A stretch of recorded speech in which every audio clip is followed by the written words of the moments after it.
అందిన కాడికి దోచుకునే అన్నగోని ఒకరు, కొండంత సంపద దోచుకునే అనకొండ ఒకరు, సెటిల్మెంట్ల మచ్చ ఒకరు, వీరందరినీ కాపాడే రాజ పర్సు ఒకరు, రూరల్ బ్యాచ్ మారెడ్లు, మట్టిలో మాణిక్యాలు, ఎడ్ల బండ్ల గురించి మరొక్కసారి మాట్లాడుకుందాం. సిద్దిపేటకు రక్త పంజరులై అవినీతికి అంబాజిలరై పట్టి పీడుస్తున్న బబుల్ షూటర్ తాలూకు కంత్రి కౌన్సిలర్ నిజ స్వరూపం మరొక్కసారి బయటపడింది. రెక్కలు ముక్కలు చేసుకొని రూపాయి రూపాయి పోగు చేసుకొని తమ కలల సౌధం సొంతింటి కల నెరవేర్చుకుందామని సిద్దిపేట పేదోడు అనుకోవడమే మహాపాపం. సో ఇప్పుడు ఒక అద్భుతమైన ఆడియో రిలీజ్ అయింది. సిద్దిపేట కౌన్సిలర్లు పేదోడు ఇల్లు కట్టుకోవాలంటే ఎంతలా పట్టి పీడిస్తున్నారో ఒక్కసారి ఈ ఆడియో వినండి. ఆడియో విన్నాక మిగతా మ్యాటర్ మాట్లాడుకుందాం. నమస్తే. నేను కళాంజలి రాజేశ్వర అల్లుడిని గ్యాస్ ప్రసాదే అన్న చెప్పే. అది మన సెటిల్మెంట్ దాంట్లో 9 లక్షలు ఇచ్చాం కదా మనము అన్న. మనది కులగొట్టి అదైంది. ఇప్పుడు లక్ష్మణ్ ముంగటేసినావు, నాయకం లక్ష్మణ్ వాళ్ళు పైసలు కడుతుర్రు. ఇదంతే పంచాయతీ ఎందుకే? నేను ఎందుకు నాయకం లక్ష్యం చేసినా నాకేం అవసరం? అన్ని రికార్డింగ్ నా దగ్గర నువ్వు పైసలు తీసుకున్నప్పుడు ఉన్నాయి, వీడియోలు అన్నీ ఉన్నాయి. ఫ్లెక్సీలు వేసి ఆటోలో పెట్టి సిద్ధులు మొత్తం నింపుతాయి. ఇక నువ్వు ఏమన్నా నేను అనేది నువ్వు నాకు అన్ని గవర్నీ నాకు చెప్పకు. నేను చైర్మన్ సాబ్ తో కొట్లాడి సార్లకి ఇప్పించినవన్నీ, నేను చైర్మన్ సాబ్ తో కొట్లాడి సార్లకి ఇప్పించినవన్నీ ఏం లేడా?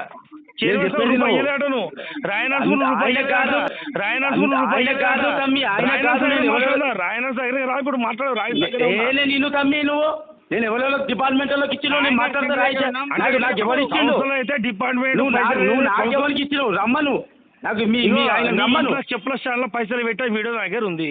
చెప్పుల స్టాండ్ లో పైసలు పెట్టే వీడియో దగ్గర ఉంది. నేను చెప్పేది తమ్మి, నేను ఒకటే, నేను నాయకం లక్ష్మణ్ కానీ నేను ఎవరిని కానీ నేను ఎవరిని కూడా నేను ఎంటర్ చేయలేదు. నాకు అవసరం లేదు. వాడేవాడు నాకు. నువ్వేనా రాయనర్స్కి ఇచ్చావు, డిపార్ట్మెంట్ ఇచ్చా. నేను అవి అనలే. నేను నాయకం లక్ష్మణ్ రికార్డ్ ఖాళీ నేను చెప్పేది తమ్మి నాయకం లక్ష్మణ్ మొత్తం ఇప్పుడు వచ్చే ఎలక్షన్లల్లా నీ మొత్తం వీడియోలు పెట్టుకొని తిరుగుతాను నేను. ఇక తిరుగుతా నేను అద్దంటలేను. నువ్వు ఏం తిరుగుతావు తిరుగు. నేను ఎవడైతే తిన్నాడో వానికి బాధ, నాకు అవసరం లేదు. నువ్వు తిన్నావు 9 లక్షలు తిన్నోనికి బాధ.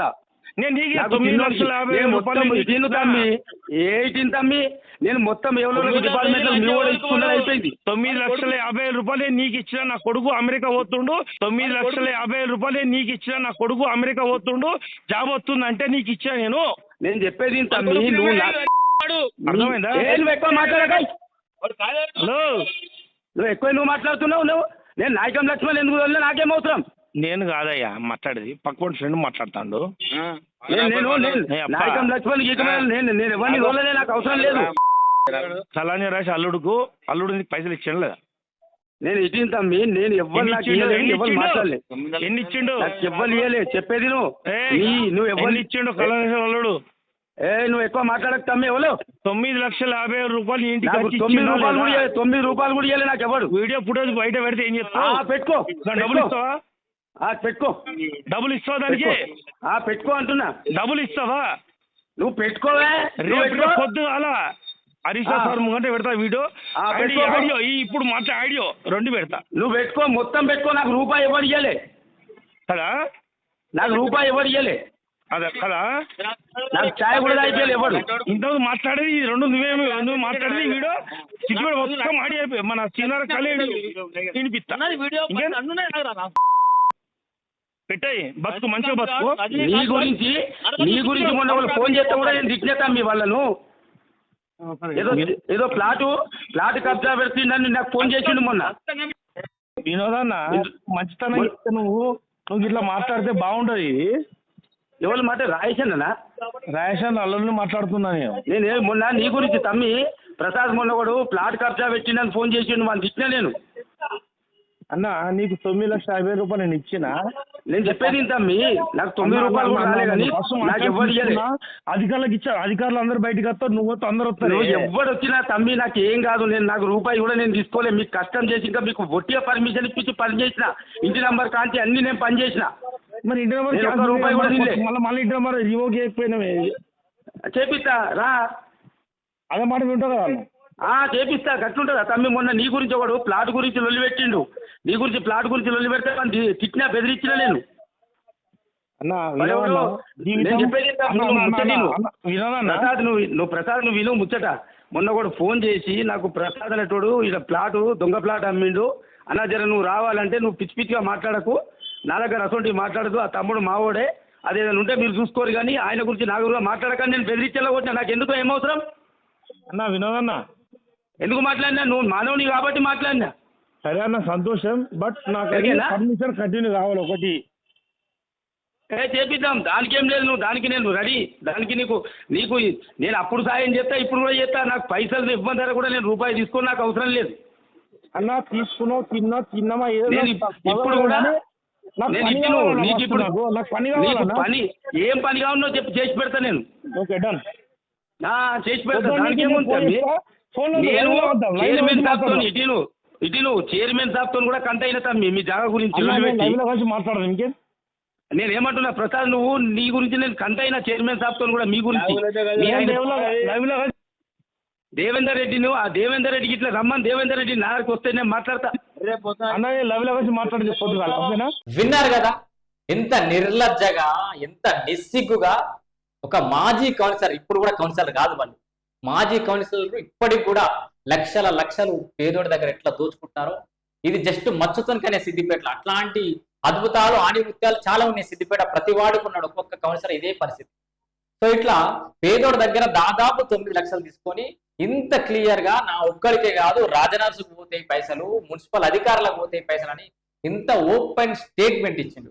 సో నేను ఉన్నతాధికారులకు ఒక్కటే రిక్వెస్ట్ చేస్తున్నా, ఈ ఆడియో క్లిప్ ని సుమోటోగా తీసుకొని ప్రాథమిక ఆధారంగా చేసుకొని ఆ అధికారులు ఇప్పుడు నేను చెప్తున్నా క్లియర్ గా అధికారుల మీద కూడా చర్యలు తీసుకోవాలి. ఆ బాజీ మున్సిపల్ చైర్పర్సన్ ఎవరున్నారో ఆయన కూడా చర్యలు తీసుకోవాలి. ఈ కౌన్సిలర్ మీద కూడా యాక్షన్ తీసుకోవాలి. వీళ్ళ టెన్యూర్ లో చేసినటువంటి అవినీతి అక్రమాలు ఏమన్నా ఉన్నాయో మొత్తం బయట పెట్టే ప్రయత్నం చేయాలి. వాళ్ళకి ఎన్ని వర్క్స్ ఇచ్చారు, వాళ్ళ వార్డులో వాళ్ళు ఎంత దోపిడీకి పాల్పడ్డారు అనేది పూర్తి స్థాయిలో విచారణ చేయాల్సిన అవసరం ఉంది.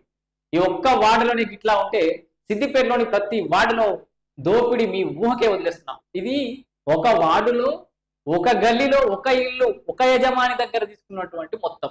మరి సిద్దిపేట పట్టణంలో ఎన్ని వేల ఇల్లు నుండి ఎన్ని కోట్ల రూపాయలు వీళ్ళు దోపిడీ చేస్తున్నారు.